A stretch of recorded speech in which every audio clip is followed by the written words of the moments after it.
Hey, what's up guys? John here. The tide is turning in real estate and in mortgages. We're going to see, I think, the beginning of a whole new economy being rebuilt in front of our eyes. I believe we're going to start to see a lot less capital becoming readily available for real estate investing, for real estate startups, for a lot of startups, NFTs, crypto. We're going to see a lot of that money get pulled out of the market over the next 6 months to a year. We're going to continue to likely see this because Jerome Powell says that the number one priority is to curb inflation. And the best way that they can do that is by tapering demand and by increasing interest rates. And they are doing that in a great fashion right now. Right now, a 30-year fixed rate mortgage for a borrower with a 680 to 699 credit score is a whopping 7.13%. Even if you have a 700 credit score, it's still over 7% for a 30-year fix. To put that into context, 12 months ago, you could have gotten a 30-year fix for 3% or 2.9%. So we're moving in this direction. And I believe we're going to start to see borrowers do a lot of things they would have called crazy today, say 6 months ago or a year ago. Here's one of them. And this is fascinating to me, this adjustable rate mortgage trend. I spoke with a mortgage broker the other day that was trying to sell me on signing up on an adjustable rate mortgage, which I'm not going to do.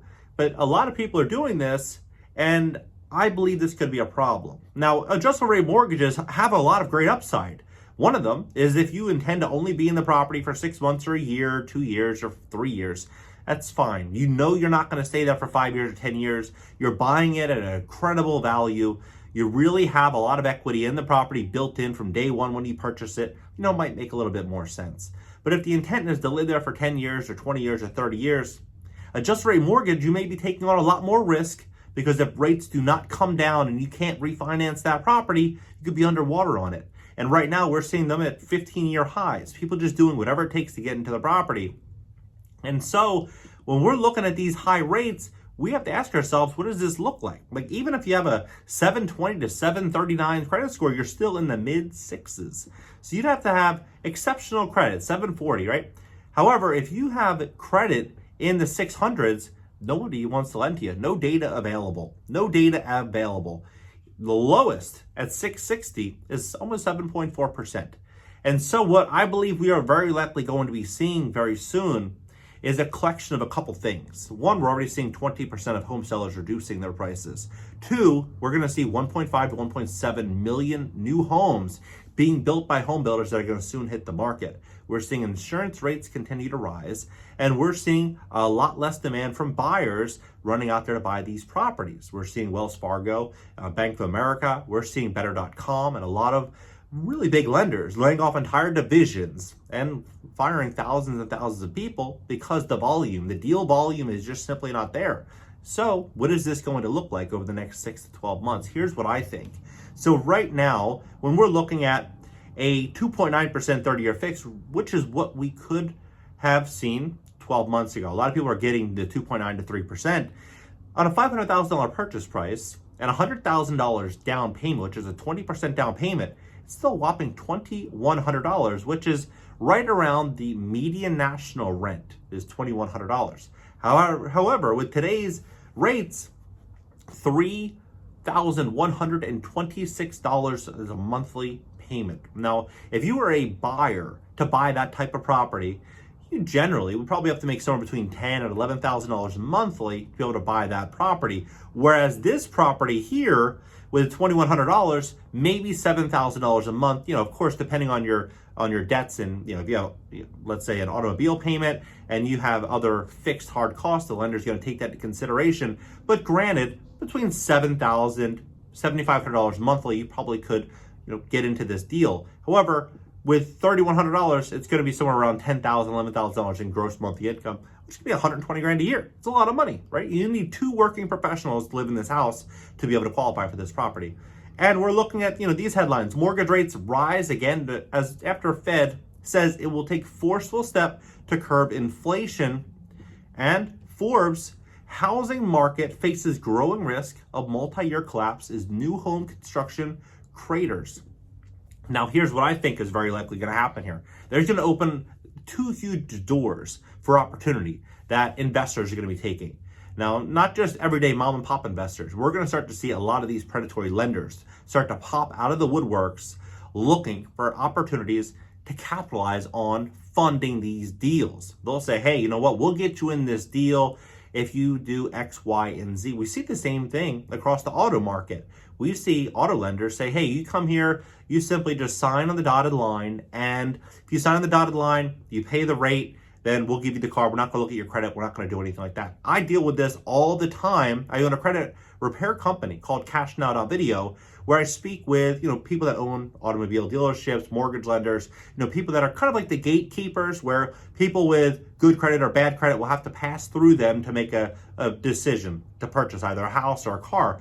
Well, some of these auto lenders, they don't want to work with me. And the reason being is because if a borrower's credit is horrible, they're able to charge predatory rates. Talking to a man the other day, he said that if their score is so low, he'll charge them up to 28% interest.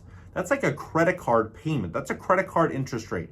So on a $4,500 payment, this is what he gave me the example, $4,500 payment, they'll pay back almost $15,000 on that loan. We're going to see a lot of similar activities across the real estate space and the automobile space as things get worse with inflation, as things start to get worse with the economy. We're going to see a lot more predators kind of step out there in this financial world. Now, I was looking at the numbers here. For example, on a home purchase under 560, a 560 credit score, they're saying about 12.9%, almost 13% interest.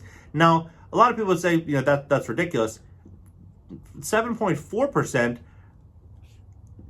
anything under 6, let's say 600, no data available. And the reason being is lenders don't want to take on that type of risk. They don't want to take on that type of risk because if they were to lend on these properties for, let's just say, a $500,000 property and the borrower put 10% down or 15% down and the market drops 10 or 15%, when you factor in the cost of sale, the lender loses money, right? In servicing the loan, they're going to lose money. So nobody wants to, cooperate with lower interest rate, really lower credit score borrowers with a lower interest rate. And so what do? They simply either they take advantage of them to factor in the risk, or they don't do any business with them. And that's what we're going to see. We see the same thing across like the payday loan industry, across a lot of these installment loan industry spaces. And the reason being is they charge these very, very high rates because such a high default. Just statistically speaking, there's just a higher level of defaults. And so they take on more risk, but there's a lot of money in it. There's a ton of money in it.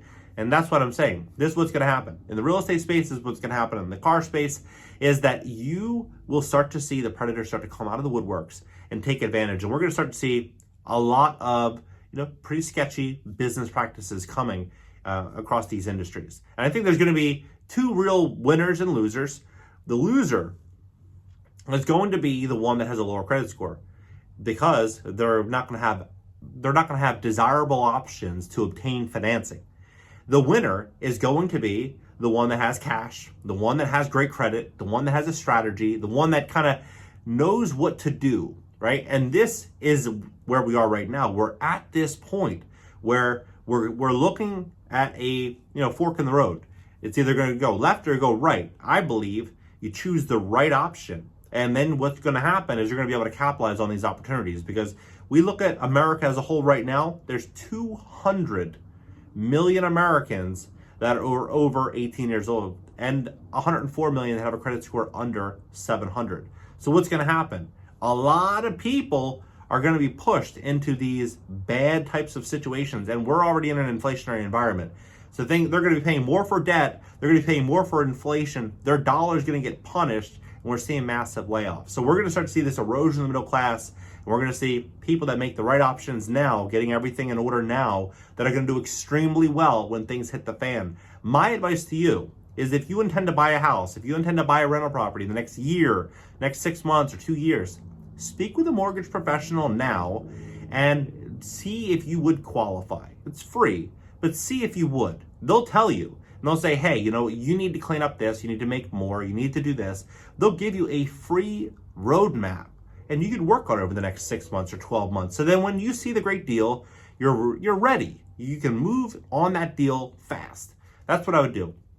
Speak to a mortgage professional now, get a game plan, look at your credit score. If you have, high credit card debt, come up with a plan, a strategy, and to pay that debt off, to put yourself on the fast track, because huge opportunities can be coming. The last thing you want to do is be stuck with, for example, the one that I gave you earlier, the auto dealer who wants to charge 28% interest. What do you think about this entire situation? Drop your comments below. Subscribe here. I'll subscribe to my second channel. It's an interactive call-in show. I released my first video there today with two guys taking on real estate, and it was a great show. So be sure to go ahead and subscribe over there, and LinkedIn, Twitter, Instagram, and TikTok up in the banner, and I'll catch you guys in the next video.